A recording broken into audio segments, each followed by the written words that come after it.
भारत के जवाबी हमले के बाद अब पाकिस्तान बौखलाया हुआ है और हम आपको ये बता चुके हैं कि पाकिस्तान किसी भी तरह के सर्जिकल स्ट्राइक से इनकार कर रहा है। लेकिन पाकिस्तान में हो रहे घटनाक्रम ये संकेत दे रहे हैं कि वो चुप बैठने वाला नहीं है।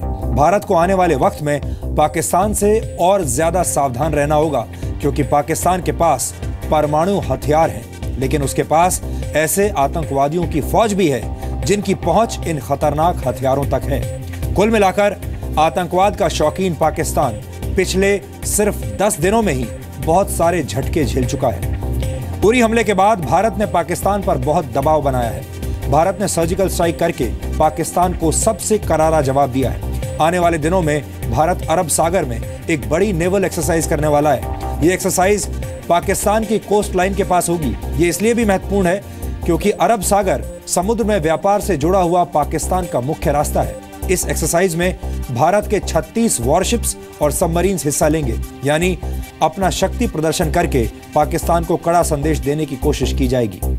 कूटनीति की अगर हम बात करें तो यूनाइटेड नेशंस में नवाज शरीफ के भाषण के बाद ही पाकिस्तान की किरकिरी हो गई थी। रही सही कसर भारत की विदेश मंत्री सुषमा स्वराज के करारे जवाब ने पूरी कर दी। इसके बाद भारत ने पाकिस्तान में होने वाले सार्क सम्मेलन में न जाने का फैसला किया। उसके बाद बांग्लादेश, अफगानिस्तान और भूटान ने भी इस सम्मेलन का बहिष्कार कर दिया। पाकिस्तान पर सर्जिकल स्ट्राइक से पहले भारत ने अमेरिका और ब्रिटेन को भी इसकी जानकारी पहले से दे दी थी, यानी उन्हें अपने भरोसे में ले लिया था। इसके अलावा विदेश मंत्रालय ने सर्जिकल स्ट्राइक के बाद 22 देशों के राजनयिकों को भारत के पक्ष की जानकारी दी है। कल ही अमेरिका की राष्ट्रीय सुरक्षा सलाहकार सुजैन ए राइस ने भारत के national security adviser Ajit Doval से उरी हमले को लेकर फोन पर बात की थी। इस बातचीत में पाकिस्तान द्वारा फैलाए जा रहे आतंकवाद पर भी चर्चा हुई थी। अमेरिका को पाकिस्तान से उम्मीद है कि वो यूनाइटेड नेशंस द्वारा घोषित किए गए आतंकी और आतंकी संगठनों के खिलाफ कार्रवाई करेगा। यानी अमेरिका भी अब ये मान रहा है कि पाकिस्तान लश्कर-ए-तैयबा और जैश-ए-मोहम्मद जैसे आतंकी संगठनों पर कार्रवाई नहीं कर रहा है। इसके अलावा भारत ने उरी हमले का जवाब देने के लिए पाकिस्तान को आर्थिक तौर पर कमजोर करने की रणनीति भी तैयार की है। भारत पाकिस्तान से मोस्ट फेवर्ड नेशन का स्टेटस भी वापस ले सकता है। वर्ल्ड ट्रेड ऑर्गेनाइजेशन के नियमों के आधार पर कारोबार में मोस्ट फेवर्ड नेशन का दर्जा दिया जाता है। इसमें व्यापार में विशेष छूट दी जाती है। भारत 1996 में ही पाकिस्तान को मोस्ट फेवर्ड नेशन का दर्जा दे चुका है, लेकिन 2012 में ऐलान करने के बाद भी पाकिस्तान ने अब तक भारत को यह दर्जा नहीं दिया है। इसके अलावा सिंधु जल संधि के तहत अगर भारत ने अपने हिस्से के पानी का इस्तेमाल कर लिया तो पाकिस्तान तब भी मुसीबत में आ जाएगा। कुल मिलाकर पाकिस्तान अब चारों तरफ से घिर चुका है। उधर भारतीय सेना की कार्रवाई के बाद पूरा पाकिस्तान कंफ्यूजन और बौखलाहट की स्थिति में है। पाकिस्तान के नेताओं को यह समझ नहीं आ रहा कि उन्हें अब बोलना क्या है और वहां के मीडिया को यह नहीं पता कि उन्हें रिपोर्ट क्या करना है, क्योंकि नवाज शरीफ एक तरफ बदला लेने की बात कर रहे हैं और दूसरी तरफ उन्हीं की सेना यह कह रही है कि कोई सर्जिकल स्ट्राइक हुई ही नहीं।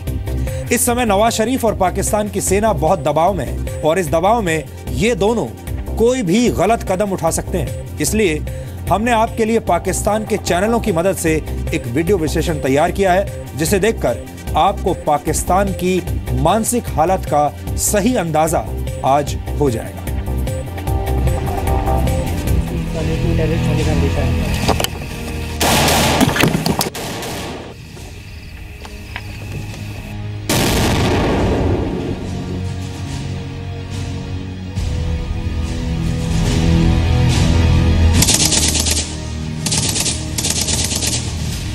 किस्मती की बात है, भारतीय डीजीएमओ झूठ बोल रहे हैं। मोदी सरकार जरा मुंह संभाल के। 690 किलोमीटर दूर नई दिल्ली, 1073 किलोमीटर पर लखनऊ और 1066 किलोमीटर पर कानपुर को तबाह बर्बाद कर सकता है। भारत की सर्जिकल स्ट्राइक के बाद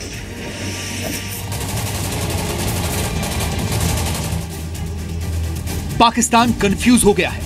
उसे समझ नहीं आ रहा कि वो अपनी हार कबूल ले या फिर झूठे दावे करता रहे।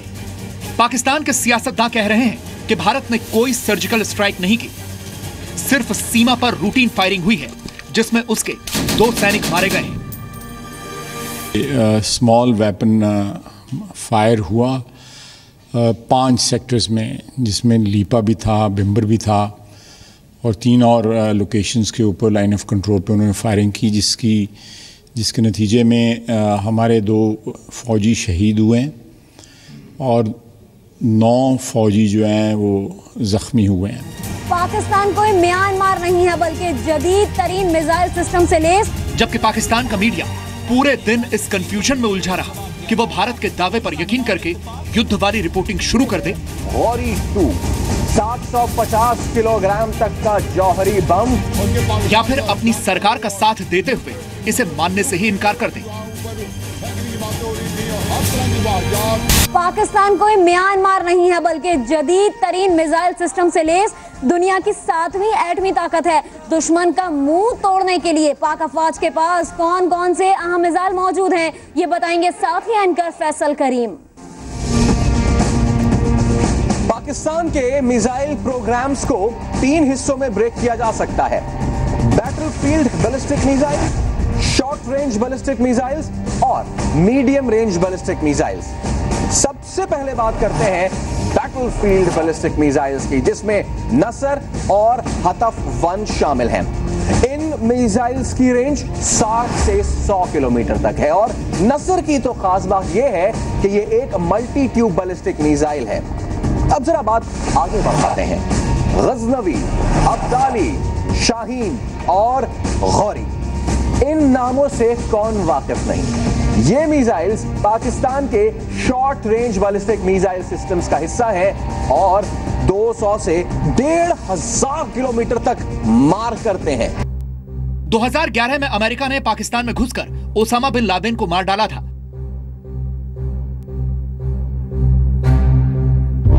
उसके बाद पाकिस्तान की सरकार, सेना और वहां की मीडिया कई दिनों तक इस सदमे से उबर नहीं पाई थी। ठीक उसी तरह भारत के इस बड़े कदम के बाद पाकिस्तानी सेना को यह समझ नहीं आ रहा कि वो क्या करे। ब्रीफिंग में इस तरह का झूठा एक दावा किया कि कोई सर्जिकल स्ट्राइक की है ऑन द LOC, ये बिल्कुल बेबुनियाद और झूठ है। ये वही फायर है जो पहले भी करते रहते हैं, पहले भी हम रिस्पॉन्ड करते हैं और आज भी वही करके इसको कोई और शक्ल देने की कोशिश की जा रही है। पाकिस्तान एक तरफ इसे LOC पर हुई साधारण फायरिंग बता रहा है, तो दूसरी तरफ पाकिस्तानी सरकार ने कल कैबिनेट की बैठक बुलाई है और 5 अक्टूबर से संसद का सत्र भी बुला लिया है। पाकिस्तानी सेना के प्रमुख राहिल शरीफ ने नवाज शरीफ को फोन पर ब्रीफिंग दी और इस मामले को अंतर्राष्ट्रीय मंच पर उठाने का ऐलान भी किया। Senator lieutenant general retired Abdul Qayyum का कहना है कि भारत बखूबी जानता है कि पाकिस्तान ने एटमी डेटरेंस संभाल कर रखने के लिए हासिल नहीं किया, जबकि सेनेटर नसरीन जलील कहती हैं कि भारत किसी गलतफहमी में ना रहे, पाकिस्तानी अवाम और अफवाज ने चूड़ियां नहीं पहन रखी।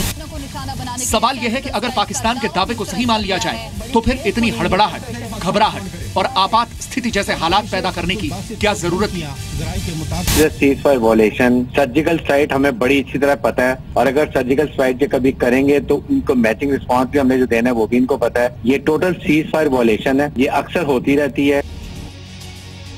लेकिन सच पाकिस्तान से भी नहीं छिपा है। उसे पता है कि भारत ने उसकी हर नापाक हरकत का जवाब देने की तैयारी कर ली। सर्जिकल स्ट्राइक सिर्फ एक ट्रेलर है। पाकिस्तान अपनी हरकतों से बाज नहीं आया तो उसे इसके गंभीर परिणाम भुगतने होंगे। ब्यूरो रिपोर्ट, जी मीडिया। भारत ने पाकिस्तान को मजबूत जवाब दे दिया है। उरी हमले के बाद भारत ने पहले पाकिस्तान को यह समझाने की कोशिश की कि वो आतंकवादियों के खिलाफ कार्रवाई करे, लेकिन जब पाकिस्तान ने ऐसा नहीं किया तो फिर भारत ने पूरी दुनिया में पाकिस्तान को अलग थलग करने की कोशिशें शुरू की।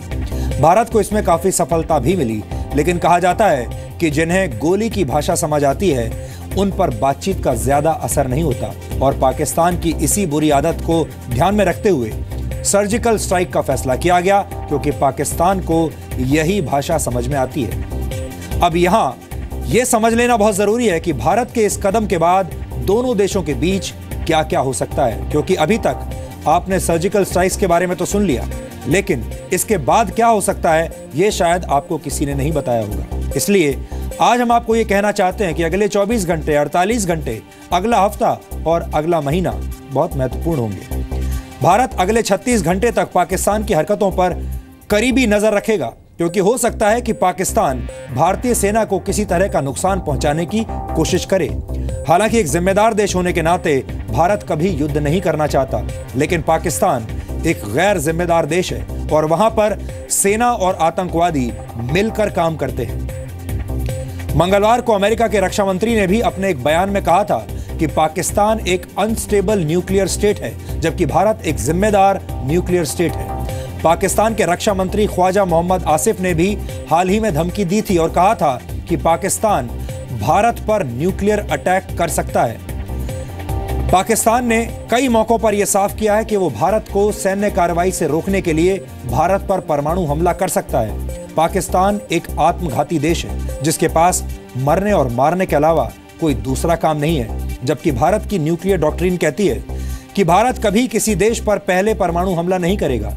भारत की यह नीति भी एक तरह से पाकिस्तान के लिए कवर का काम करती है, लेकिन पाकिस्तान ऐसी किसी संधि से बंधा हुआ नहीं है। यहां हम आपको एक ऐसी आशंका के बारे में भी बताना चाहते हैं जो सुनने में आपको हाइपोथेटिकल यानी काल्पनिक लग सकती है, लेकिन पाकिस्तान के रिकॉर्ड को देखते हुए किसी भी आशंका से इनकार नहीं किया जा सकता।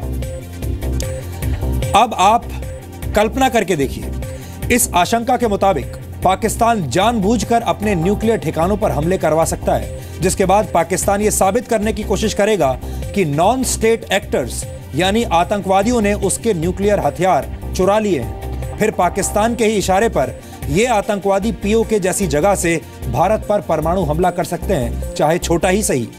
ऐसा होने की स्थिति में पाकिस्तान पर अंतर्राष्ट्रीय दबाव पड़ेगा, लेकिन पाकिस्तान यह तर्क देगा कि न्यूक्लियर हथियारों का इस्तेमाल उसकी जमीन से नहीं हुआ है, बल्कि यह हमला पीओके से किया गया है और आतंकवादी उसके कंट्रोल में नहीं है।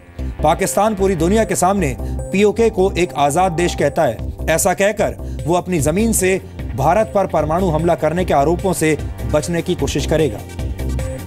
ऐसी स्थिति में भारत के पास जवाबी हमले का कोई विशेष रास्ता नहीं बचेगा, यानी पाकिस्तान एक बार फिर आतंकवादियों का बहाना बनाकर बचने की कोशिश कर सकता है। वैसे इतिहास गवाह रहा है कि पाकिस्तान के नॉन स्टेट एक्टर यानी उसकी आर्मी का ही एक हिस्सा रहे हैं। 1947 से लेकर आज तक पाकिस्तान की सेना की एक यूनिट आतंकवादियों की ही यूनिट की तरह काम करती रही है। पाकिस्तान ने हमेशा इस बात से इनकार किया है कि कारगिल युद्ध में पाकिस्तानी सेना शामिल थी, लेकिन आपको जानकर हैरानी होगी कि पाकिस्तान ने अपना सर्वोच्च सैनिक सम्मान निशाने हैदर टाइगर हिल की लड़ाई के लिए हवलदार लालक जान और कैप्टन कर्नल शेर खान को दिया था, जबकि पाकिस्तान लगातार इस बात को कहता रहा था कारगिल युद्ध के दौरान कि इसमें पाकिस्तानी सेना का कोई हाथ नहीं है, ये आतंकवादियों ने किया था। यानी पाकिस्तान की सेना और आतंकवादी एक ही मिशन का हिस्सा हैं और वो मिशन है भारत को चोट पहुंचाना। पाकिस्तान का कहना है कि एलओसी पर हुई फायरिंग में उसके 2 जवान मारे गए हैं, लेकिन यह बता पाना बहुत मुश्किल है कि पाकिस्तान आतंकवादियों को अपनी सेना के जवान बता रहा है या फिर उसके जवान ही आतंकवादी हैं। यानी पाकिस्तान के साथ युद्ध की स्थिति में भारत को न सिर्फ पाकिस्तान की सेना से निपटना होगा, बल्कि आतंकवादियों का सामना भी करना होगा। आप कह सकते हैं कि दोनों देशों के बीच हालात बिगड़ने की स्थिति में भारत को बहुत ध्यान से और समझदारी से काम लेना होगा।